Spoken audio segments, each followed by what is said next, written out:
Alright!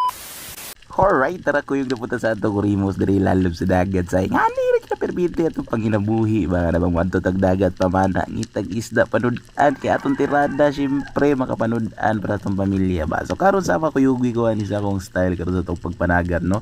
So mo ni siya atong gitawag nga refund lang tawo no ngita lang tag ayuhan ri sa lalom sa dagat ba. Dili naman to mga lalom kimpa ug sa panadapitan no sa alaw pa na kanilara na sa mga 7 to 8 meters deep lang tawo no. Nya patient is virtue ba sa lalom sa dagat. So latawon lang nato ni no.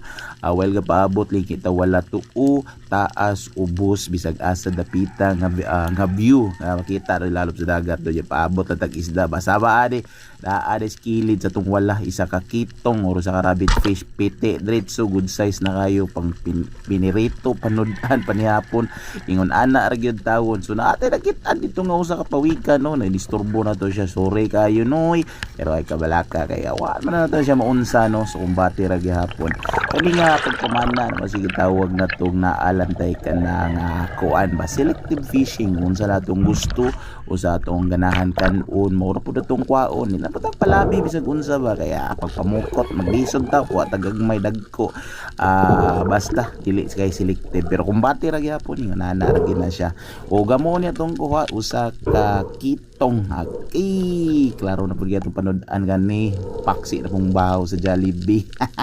So moro to lang tawro mo sa akong video ginagmay ra gud wa ra gyud klaro basta pamana lang tong tirada diri. Alright.